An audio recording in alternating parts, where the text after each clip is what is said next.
Hi, everyone. This week for our model, I want to take a real life example that happened to one of my clients.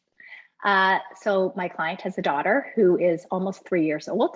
She shares parenting time with her ex.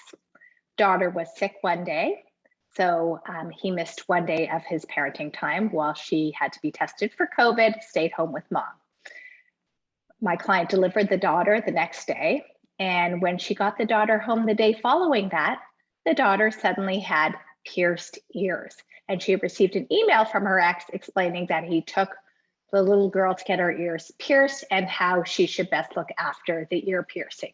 So I'm going to read to you the email sent from the client, well, it's pieces of it to her lawyer and to me. Here we go. He took our daughter, piercing her ears without my consent. Any conversation? Nothing. He knows very well that I hate earrings on small children. She never asked for them. I do not wear them. I cannot believe he pierced her ears. She's not even 3 years old. She can't decide for certain permanent modifications on her body. And especially I was not informed, consulted, and he did not do it because he knew how badly I was against it. She was recovering from just being sick with a virus. And after one day, he took her piercing. He didn't even contribute to her real medical bills, for example, her glasses and daycare for the last year and a half, yet he spent money to pierce her ears. I take this very personally because it's a clear attack to me, and Clara, that's the daughter, is just a victim of his abusive manner. She's too small for this, especially given the situation with the divorce and decision-making. Okay, so an incident happened. My client had a lot to say about it. Things like he did this to be disrespectful. He did this to punish me. This is an act of vengeance, all because I kept her home for a day. So when we're coaching ourselves, the first thing I like to do is to try to remove the facts from your story about the facts or your commentary about the facts. And that's just going to give you a little bit of space from things. So if we were to look at what are the facts of this situation, well, we know there's a daughter. She's almost 3 years old, and dad took her to get her ears pierced, and dad never consulted with mom. He did not discuss this with mom. Those are the only facts. Those are the neutral circumstances of this situation.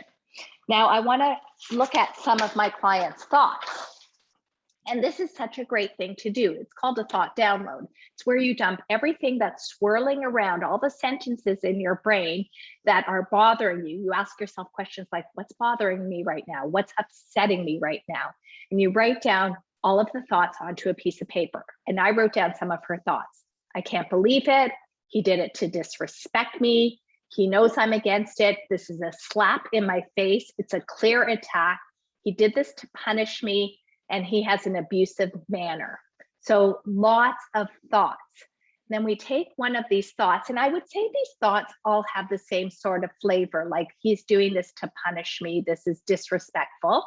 We take one of those thoughts and we put it in the self-coaching model to see what's happening when we focus on that thought. So just to review the self-coaching model really quickly for those of you who are new, the model has 5 components to it. The circumstance, or the first line of the model, is just the facts of the situation. And we've already delineated what the facts are of this situation. And there will be no adjectives in it, no opinions. It's just the bare bone facts of the equation.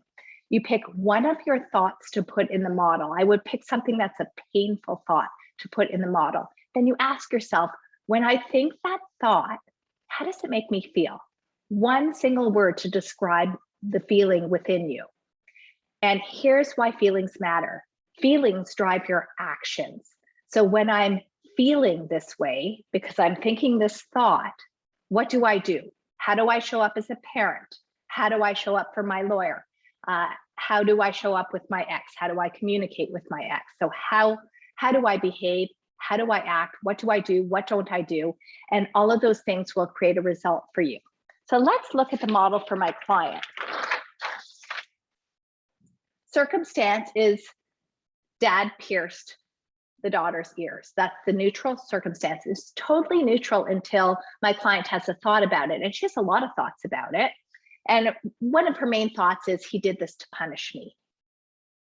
And I asked her, how does that thought make you feel? She said, it makes me feel enraged. It makes me so angry. It makes me so furious. Well, for sure. She thinks she's furious because dad pierced her daughter's ears.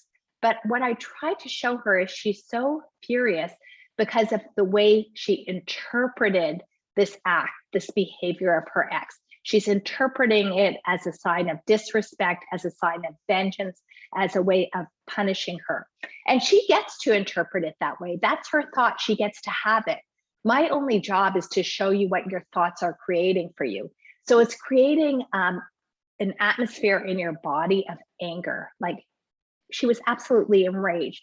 And what I asked her what she was doing when she was enraged. I mean, she was spinning and lamenting.